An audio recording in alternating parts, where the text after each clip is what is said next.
দর্শক, এমন পেঁদানি বোধহয় আমেরিকা এ জীবনকালের খায়নি। সেই ভিয়েতনামে একটা খেয়েছিল পেঁদানি, তারপর এরপরে ইরানের কাছে জবরদস্ত পেঁদানি খাচ্ছে, যাকে বলে মার মার কে দুম্বা বানা দে রা হ্যায় একেবারে। আর সব থেকে ফেসে গেছে হচ্ছে উপসাগরীয় দেশগুলো, যেগুলো ট্রাম্পকে যারা আশ্রয় দিয়েছে বেশ করার জন্য। বলে বেগানি শাদি মে আবদাল্লাহ দিওয়ানা, অন্যের একজন শাদি হচ্ছে, সেখানে আবদাল্লাহ দিওয়ানা গিয়ে ডান্স করছে। শাদি হচ্ছে আমেরিকা ইসরায়েল বনাম ইরানের, আর দিওয়ানা আবদাল্লাহ হচ্ছে ছখানা আটখানা আমাদের উপসাগরীয় দেশ। মার মার মার খেতে খেতে দুম্বা মোটা করে দিয়েছে ওইভাবে। আমি একটা খবর পড়ছি, শুনুন ভালো করে। আনন্দবাজার লিখেছে, হরমুজ বন্ধ করে দিয়ে প্রতিবেশীদের তেল শোধনাগারে লাগাতার হামলা, আমেরিকাকে বাগে আনতে খেলার নিয়মই পাল্টে ফেলেছে ইরান। খেলার নিয়মই পাল্টে ফেলেছে। এবার স্ট্র্যাটেজি চেঞ্জ।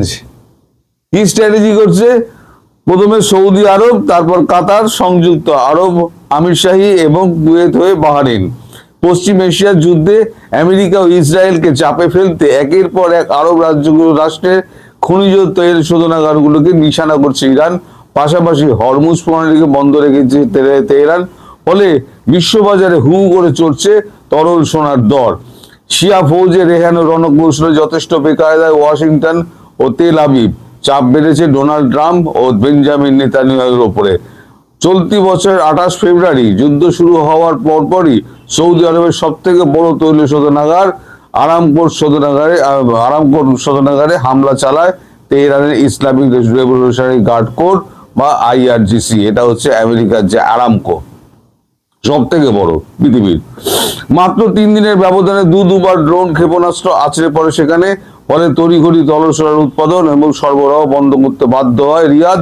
দ্বিতীয় ধাপে কাতারের তরল প্রাকৃতিক গ্যাস উৎপাদন কেন্দ্রকে নিশানা করে সাবেক পারস্যের শিয়া ফৌজ। সংঘর্ষ এরপর আরো তীব্র হলে আমিরশাহীর ফুজাইরাহ তেল শোধনাগার ধ্বংসের চেষ্টা চালায় IRGC। ফলে বেশ কিছুটা ব্যাহত হয় সেখানকার উৎপাদন। এই তালিকার সর্বশেষ নামটি হলো বাহরাইন। কামিকাজে আত্মঘাতী ড্রোনে আরব মুলুকটি অন্যতম বড় শোধনাগার বাপকোকে নিশানা করেছে তেহরান। পাইলট বিমান আক্রমণ শানাতেই বিকট শব্দে আগুন ধরে যায় সেখানে, গলগল করে বেরোতে থাকে কালো ধোঁয়া। 48 ঘন্টা হয়ে গেলেও সেই ধোঁয়া এখনো পর্যন্ত নেবেনি। বাহরাইনের অর্থনীতিতে বাপ্পো তেল শোধনাগারে আলাদা গুরুত্ব রয়েছে। ওটি একটি আরব দেশটির প্রধান তরল সোনা উৎপাদন কেন্দ্র। ইরানি ড্রোন হামলায় সেখানে বেশ কয়েকটি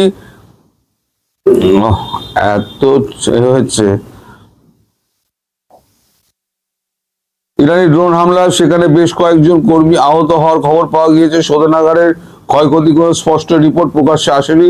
পাশাপাশি পশ্চিম এশিয়ার আরব রাষ্ট্রগুলিতে ছড়িয়ে ছিটিয়ে থাকা প্রায় প্রতিটি মার্কিন সেনাগাড়িতে ক্ষেপণাস্ত্র ড্রোনে নিশানা করেছে তেহরান। মানে ওই যে 6-8টা রাষ্ট্র বললাম আমি।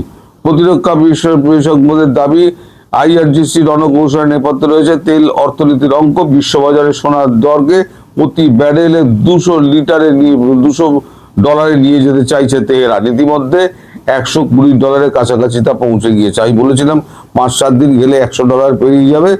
দেখুন 10 দিনের মাথায় কি অবস্থা, $120 পৌঁছে গিয়েছে। খনিজ তেলের আকাশ ছোঁয়া দাম বিশ্বজুড়ে ঊর্ধ্বমুখী করেছে মুদ্রাস্ফীতির সুযোগ। আর তার আঘাত থেকে যুক্তরাষ্ট্র এবং ইসরায়েল বাঁচার উপায় নেই। ভারতীয় অর্থনীতিতে এর বড় প্রভাব পড়তে শুরু করেছে। কাতারের গণমাধ্যম আল জাজিরার প্রতিবেদনে অনুযায়ী যুদ্ধের মধ্যে 28 ফেব্রুয়ারি থেকে 8ই মার্চ পর্যন্ত আন্তর্জাতিক বাজারে অপরিশোধিত তেলের দর 25% বেশি বৃদ্ধি পেয়েছে। গত মার্চে ব্যারেল প্রতি $91 ঘোরাফেরা করছিল তরল সোনা। 1983 সালের পর যা সর্বাধিক। 9 মার্চ সেটা বেড়ে দাঁড়ায় $116। ফলে ভারত সহ একাধিক দেশের শেয়ার বাজারে দেখা দিয়েছে মহাপতন। পশ্চিমী গণমাধ্যমগুলি জানিয়েছে এই সংঘাতের জেরে ইতিমধ্যে বিশ্বব্যাপী অপরিশোধিত তেল এবং প্রাকৃতিক গ্যাস সরবরাহ এক পঞ্চমাংশ বন্ধ হয়ে গিয়েছে, মানে 5 ভাগের 1 ভাগ বন্ধ হয়ে গিয়েছে। কারণ লড়াইয়ের গোড়া থেকে হরমুজ প্রণালী নিয়ন্ত্রণ নিয়ে ফেলে আইআরজিসি, ফলে গুরুত্বপূর্ণ ওই সামুদ্রিক রুটে চলাচল করতে পারছে না কোনো পণ্যবাহী জাহাজ। তেহরান অবশ্য রাশিয়া, চীন এবং ভারতের মতো বন্ধু রাষ্ট্রগুলোকে ট্যাঙ্কার চলাচল নিষেধাজ্ঞা রাখেনি, কিন্তু ঝুঁকি থাকায় সেখানে জাহাজ নিয়ে যাচ্ছে না কেউই। সামরিক বিশেষজ্ঞদের অনেকেই মনে করছে সংশ্লিষ্ট লড়াইয়ে কৌশলগত দিক থেকে সুবিধাজনক জায়গায় রয়েছে ইরান, কারণ পশ্চিম এশিয়া আরব দেশগুলি খনিজ তেল পরিবহনের ব্যস্ততম সামুদ্রিক রাস্তা হলো হরমুজ প্রণালী। 167 কিলোমিটার লম্বা এবং 33 থেকে 39 কিলোমিটার চওড়া এই সংকীর্ণ সামুদ্রিক পথটি বিশ্বের প্রায় 20% সোনা, তরল সোনা মানে তেল পরিবহন করে থাকে। বর্তমানে আইআরজিসি থেকে ছিনিয়ে নেওয়া ওই অঞ্চলটি শিবেরও অসাধ্য। বিশ্ববাজারে তেল বাড়তে থাকায় তরল সোনার ব্যবহার সীমিত করেছে দক্ষিণ কোরিয়া। পরিস্থিতি নিয়ে যথেষ্ট উদ্বিগ্ন মিশরের president Abdel Fattah al Sisi. তার কথায় প্রায় জরুরি অবস্থার মুখে দাঁড়িয়ে আছে কায়রোর অর্থনীতি। অন্যদিকে জাপানের শেয়ার বাজারের সূচক নেমেছে 7%। মার্চের শেষে যুক্তরাষ্ট্রের মুদ্রাস্ফীতির হার 3.7 থেকে 4% উঠতে পারে বলে আশঙ্কা প্রকাশ করেছেন মার্কিন বিশেষজ্ঞরা। ইরান যুদ্ধ নিয়ে সংসদে বিবৃতি দিয়েছেন ভারতের বিদেশমন্ত্রী এস জয়শঙ্কর। তিনি জানিয়েছেন গত 1 মার্চ তেহরানের 3টি রণতরীকে এদেশের বন্দরে নোঙর করার অনুমতি দেওয়া হয়, তার মধ্যে একটি হলো IRSS লাভান। বর্তমানে সেটি রয়েছে কেরলের কোচি বন্দরে। এর জন্য নয়াদিল্লিকে ধন্যবাদ জানিয়েছেন পারস্যের পররাষ্ট্রমন্ত্রী আব্বাস আরাগাচি। এখন দেখুন এই যে চলছে, এখন সারা বিশ্ব জুড়ে টালমাটাল সৃষ্টি করে দিয়েছেন আমাদের আমাদের ডোনাল্ড ট্রাম্প। এখন ডোনাল্ড ট্রাম্প ওভাল অফিসে শুকনো মুখে হাত দিয়ে বসে আছে, চারদিকে খবর পাঠাচ্ছে যে করে হোক এই যুদ্ধ এখন থামাতে হবে। এই যুদ্ধ কি করে থামানো যায় তার জন্য তিনি অনেক প্যাচ পয়জার করছেন। এখন প্যাচ পয়জার কষলে কি হবে? এখন প্যাচ পয়জারের প্রথম লোকটা হচ্ছে গিয়ে নরেন্দ্র মোদী, সেটা বুঝতেই পারছি। এখন নরেন্দ্র মোদীর ওপরে কিরকম চাপটা আসবে সেটা এখন আন্দাজ করতে পারছি। তো যাই হোক, সেটা খবর নয়। বর্তমানে খবর যেটা, সেটা হচ্ছে বিশ্ব বাজারে তেলের এই অবস্থার সঙ্গে সঙ্গে যে আপনার ঝামেলাটা শুরু হয়েছে, এই যে 8টা উপসাগরীয় যে দেশগুলো, যেগুলো 6টা জড়িয়ে পড়েছে, 6টা কি 8টা জড়িয়ে পড়েছে, আবার সঠিক সংখ্যাটা আবার মনে নেই, জড়িয়ে পড়েছে সেখানে। এখন তারা তো আবদাল্লা দিওয়ানা, এখন তারা মার খেতে খেতে পিঠ বেঁকে গেছে তাদের।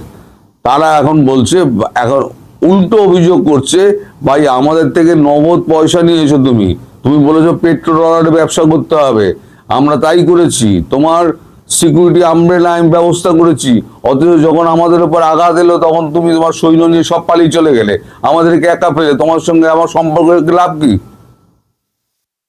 এই তো হচ্ছে অবস্থা।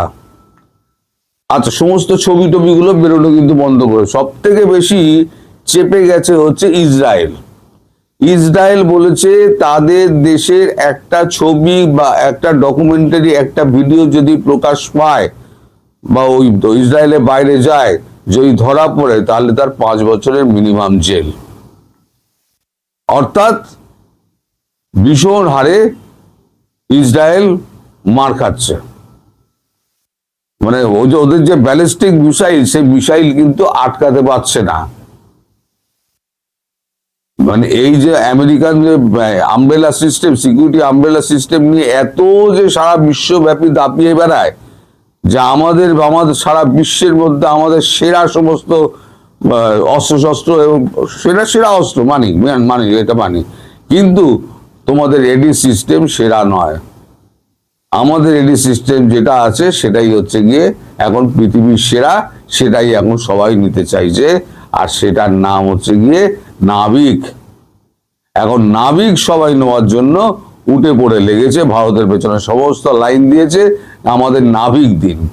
কারণ নাবিক হচ্ছে, আমি বরাবরই বলেছি না, এমনি এডি সিস্টেম গুলো করা হয়েছে জিপিএস পদ্ধতিতে, আর নাবিক করা হয়েছে অ্যাটলাসের ওপরে। ফলে জিপিএস দিয়ে যখনই ট্র্যাকিং করা হচ্ছে, অ্যাটলাসের সঙ্গে মিলছে না। বলে আমাদের যখনই কোনো জিপিএস সূত্রে যখনই আসছে, লাইন ধরে আসছে, তখন অ্যাটলাস আগে ধরে ফেলছে, আগে ধরে ফেলে তাকে 5 কিলোমিটার 10 কিলোমিটার দূরেই তাকে মেরে দিচ্ছে। ফলে অ্যাটলাস যাদের কাছে থাকবে এই মানে নাবিক সিস্টেম যাদের কাছে থাকবে এবং আকাশতীর যাদের কাছে থাকবে, তাদের যুদ্ধে পরাজিত করা কিন্তু বেশ মুশকিলের ব্যাপার। এদিকে তেলের যা সংকট দেখা দিয়েছে, সেদিকে ভারতবর্ষের এখন খুব একটা আপনার মানে তেলের সমস্যা নেই, গ্যাসের সমস্যা আছে। যেহেতু কাতার থেকে আমাদের ম্যাক্সিমাম গ্যাসটা আসে, তাই গ্যাসের আমাদের সমস্যা হয়েছে, তেলের আমাদের সমস্যা নেই।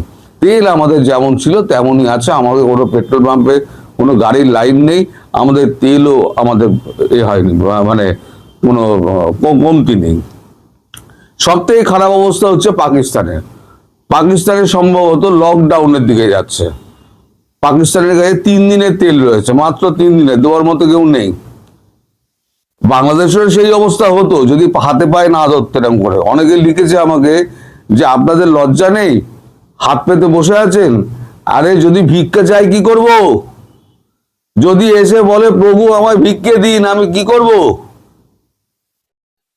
আমার দেশের লোক, আমার ঘরওয়ালি, আমার শিশু সন্তান সমস্ত না খেয়ে মরে যাবে। আপনি যদি আমায় না দেন, প্রভু আমায় ভিক্ষে দিন, আমি কি করব? আপনি হলে আপনি কি করবেন? দোরগোড়া ভিক্ষুককে আপনি আপনি ফিরিয়ে দেবেন? দিয়েছে 5,000 টন। তেলের তো অভাব নেই, সম্পর্ক ভালো থাকলে 50,000 টন দিত, metric ton, 50,000 metric ton, 5,000 metric ton গেছে, 50,000 মেট্রিক টন আরো দিত। কিন্তু সম্পর্ক তো সেই জায়গায় পৌঁছায়নি। পৌঁছাক। পার্শ্ববর্তী দেশগুলো আমাদের, নেপাল যাচ্ছে, ভুটান যাচ্ছে, সব জায়গাতে তেল যাচ্ছে। তো এমন তেল আমাদের শ্রীলঙ্কাতেও যাচ্ছে, সব জায়গায়। আজকে ওই যদি 5,000 মেট্রিক টন যদি না দিত না, কালকে 3 দিন পর থেকে দেখতেন আপনার দেশে দুর্ভিক্ষ লেগে যেত। দেবে, ধুকিয়ে ধুকিয়ে ধুকিয়ে ধুকিয়ে বারবার 10 বার করে চাইতে হবে, ঠিক আছে 5,000 দিলাম, আবার 10 বার করে চাইতে হবে, 5,000 দিলাম। প্রতি মুহূর্তে মনে করিয়ে দেবে যে তোমরা আমাদের দয়ায় বেঁচে আছো। এটা হচ্ছে ভারত বিরোধিতার শাস্তি। ভারতীয় পণ্য বয়কট করুন, ঝান্ডা মনে নেই? ওই যারা আমেরিকা আর ফ্রান্সে বসে খুব তোল্লা ফোল্লা দিতেন, কই তোমাদের ফ্রান্সের রণতরীতে এদিকে এসছে, আমেরিকা এদিকে অ্যাটাক করছে, কই তোমরা তো এক কলম তোমরা লিখছো না, একটা ভিডিও তো করছো না যে ইসরায়েলকে, ইসরায়েল আর আমেরিকা মিলে এই ইরানকে একা পেয়ে একটা মুসলিম রাষ্ট্রকে এরকম মারছে কেন? একমাত্র বিরোধিতা যদি কেউ করে থাকে সেটা ভারতবর্ষ করছে, একমাত্র বিরোধিতা ভারতবর্ষ করছে। মুসলিম কান্ট্রি না হয়েও আমরা কিন্তু বিরোধিতা করছি, কারণ আমরা আমেরিকার ওই সাম্রাজ্যবাদ নীতির আমরা বলি নিপাত যাক। যতদিন পৃথিবীতে এই শক্তিটা বেঁচে আছে ততদিন পর্যন্ত সারা পৃথিবী অশান্তি হয়ে যাবে। আর ইরান যা করছে, ইরানের পেছনে চীন রয়েছে, ভারত রয়েছে, রাশিয়া রয়েছে, প্রকাশ্যে বলছি, প্রকাশ্যে বলছি।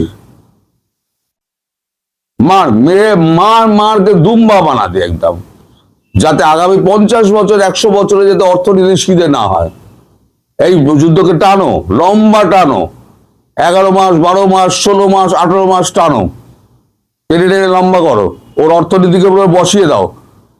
37 না 38 ট্রিলিয়ন ডলার আছে, তো এটাকে মোটামুটি 60-70 ট্রিলিয়ন ডলারে পৌঁছে দাও, আমেরিকার অর্থনীতি মুক্ত উঠে পড়বে, আর উঠে দাঁড়াতে পারবে না।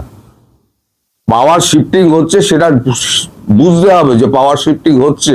তুমি চিরকাল একত্র প্রভুত্ব করতে পারবে না। সারা পৃথিবী উঠে আসছে বিভিন্ন শক্তি হিসেবে, তোমার মেনে নিতে হবে। ওই বলেছি না, কাল অন্যের যা ছিল আজ আমার তাই আছে, আগামীকাল অন্যের গায়ে চলে যাবে। কোনো কিছু চিরস্থায়ী নয়। সুখ দুঃখ হাসি কান্না সমস্ত কিছু কোনোটাই চিরস্থায়ী নয়। তো আপনারা আপাতত 5,000 মেট্রিক টন পেয়েছেন, আপাতত চুপচাপ থাকুন, তারপর আবার হাত পা জুড়ুন, হাত পা জুড়লে পরে তারপরে যদি আবার কিছু পাওয়া যায়। সবাই ভালো থাকবেন।